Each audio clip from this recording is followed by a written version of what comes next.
And the next speaker will be Simon Langenscheidt on isometric boundary maps in quantum gravity entanglement graphs. Thank you. Okay. Can you hear me? Can you hear me? Okay. Okay. All right. So I'd like to thank the organizers for letting me speak about joint work with Eugenia Cola-Franceschi and Daniele Oriti. Wait. There we go. Okay, so as many of you will know to some degree, there are certain motivations in quantum gravity to believe that we have a kind of holographic principle that describes certain aspects of quantum gravity. This comes from an example from ADS-CFT, scattering amplitudes in celestial holography, from quasi-local holography in corner symmetries, but more modestly from black hole information arguments. Now, what we were trying to do was to figure out how much this applies in a discrete space context. So in a more general setting, we were looking at what we call entanglement graphs, describing discrete spaces built out of chunks, and looking at bounded regions described by these sorts of structures. And because entanglement and information transport play a central role in the CFT side of the ADS-CFT correspondence, we also wanted to focus directly on how this influences the side in our discrete models. Now, we did this using random tensor network techniques. I will get into this a little bit more, but the main point is that we fixed certain structures on our quantum gravity states, describing space itself, and then randomize over the rest in order to make typicality statements. To begin, what do we understand by an entanglement graph? What I want you to take away with as an image is a model of a space which is built from polyhedra, which are loosely glued together. We can dualize this picture by setting on each polyhedron a vertex of a graph, and the faces on which they are glued together we realize as links. So a typical example or realization of this would be spin networks as found in quantum gravity approaches like LQG or group field theory, in which you decorate these graphs by geometric data, which can be group elements which rotate local frames from one polyhedron into another, or it could also be area and volume values for links and nodes of the graph, respectively. Now, the slogan entanglement equals connectivity or gluing can be made very precise in this context. What I want you to think of is two of these polyhedra with associated Hilbert spaces to each of their faces. In this case, what we want is an L2 of G. So we have a wave function depending on a group element on each side. And these group elements, we will, and these wave functions, we will make a right translation invariant, which is a special case of the general construction that we take the two Hilbert spaces on each side and we project them on a maximally entangled state. Maximal entanglement means that they now share the same data on each side, which allows us to identify the data into a single copy. So due to right invariance of such a wave function here, we have now a wave function which depends only on a single group element, which describes a link that connects the two polyhedra. So the way we will work with these entanglement graphs is that we construct all of the full set of them by taking vertex states and then applying a bunch of projection operators in the pattern of a graph that we are interested in. Now, this is what describes a class of tensor network states known as projected entangled pair states. That's some terminology, but in essence, it's what I described here. It's just applying a number of projectors. Now, for some context in previous work, we used techniques that were established in the random tensor community, which studied ADS-CFT in a discrete context, and found a lot of properties similar to the continuum story. But also our group and collaborators, Goffredo Kirko, have talks tomorrow, which are also on this topic, and I highly recommend you check that out. Now, the gist of the story is in this discrete setting, you can establish similar quantities and relations like the Ryota-Kayanagi formula, but in a more controlled setting where you have a clear sense of what is entangled to what, because these graphs directly tell you which side is entangled to which due to maximal entanglement. And also we could tell some criteria for when these graphs allow you to define holographic mappings. More precisely, the work I want to focus on extended all of this work to superpositions of different entanglement graphs, where the previous techniques of Haydn and others did not apply. What we needed to do as a main technical thing was to calculate the entropy of some bulk regions in this graph, which in usual tensor networks is straightforward, but we needed to find some other techniques to do that. We did this in an average, so not of a single state, but the average over a class of states. So we did pick a number of random states and then projected them using these maximal entanglers into a certain entanglement pattern, and then calculated an average over the vertex states.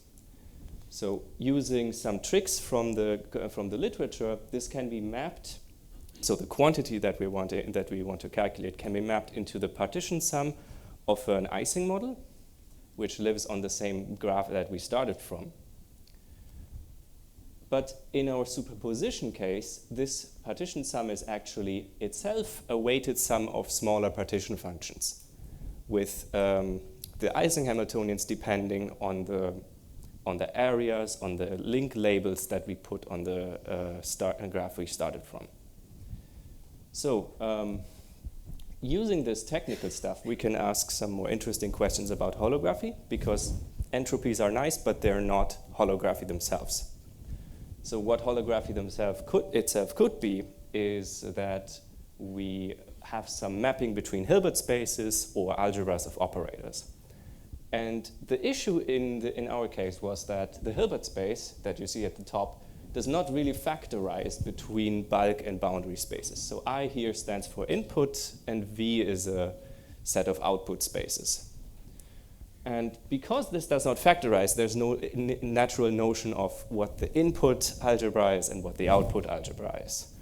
So figuring this out was a central issue, but using some techniques from quantum information, we could find an appropriate notion of entropy in the case where you don't have factorization. And also we could find that the classical Choi map from the state operator correspondence allows us to take a state of quantum geometry and define a mapping from it, which takes a bulk operator and gives us an output operator, a bulk operator that lives on a boundary. And actually, under certain conditions, just calculating some entropies is enough to show that this map, the super operator, is an isometry between operator spaces. And this really is a stronger notion of holography.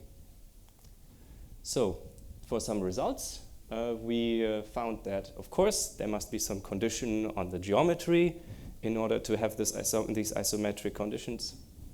One of them is really that in a superposition, if the geometry of the state we're describing, that we're superposing with others, is relatively large, then the weight in the superposition must be relatively small.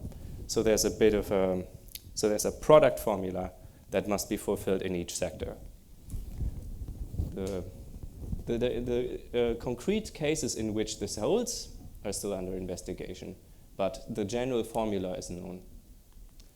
Now, for some more geometrical properties of these states, we looked at something which was inspired from canonical GR. We looked at area expectation values of a state where one half of the boundary is mapped isometrically into the other half. And in these states, we can very easily evaluate the expectation value of the area, which of the region C, which is the one which we use as input. And it turns out to just be related to the mean area of all of the constituents that we put in a superposition. What's more interesting, perhaps, is that in these isometric states, or states that give rise to isometries, we find that there's a non-vanishing uncertainty in the area, so they cannot describe semi-classical states. Now, as a summary overall, we studied bounded regions of space in an entanglement graph setting, and used random tensor network techniques in order to study when these states can give rise to isometric or holographic maps from boundary to boundary or from bulk to boundary. And we found conditions and geometric implications for these states when they actually do have isometric behavior. Now, there's still a lot of stuff we want to do. More explicitly, we want to go beyond the limitations we had to impose. One of them is that we had to limit ourselves to relatively large areas, which we may circumvent by going to numerics. But we would also like to have some more geometric control over what these isometric conditions imply. But also, of course, there's things like having dynamical behavior of these states, because so far what we looked at was just kinematical statements. And of course, given that this is directly related to holography and inspired by work in ADS-CFT, we would like to connect it more directly and perhaps establish some kind of direct ADS-CFT correspondence in the context of entanglement graphs and spin networks. So, thank you. Thank you very much. So we're good in time. Questions?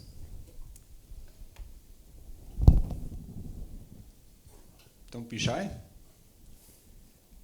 Okay, a short question maybe on this equation 11, for example. You had this approximately. Is it approximately 4/3 or it's approximately linear in AC? So what is approximated? So the setting in which this was derived is that you take a superposition of geometries which are as close to each other as possible. So what I wanted to approximate was, okay, if you have a single state in a superposition, no superposition really, no superposition of different spin labels or area labels, then the expectation value is sharp. So there's nothing you have to calculate. So rather the opposite case is you superpose as many different geometries as possible, and then you find this limit in the case where you superpose as many as possible. And then you have to take the mean area of all of the expectation values from the stuff you superposed, and it gives you this prefactor. Okay, thank you. No further questions, so let's thank the speaker again.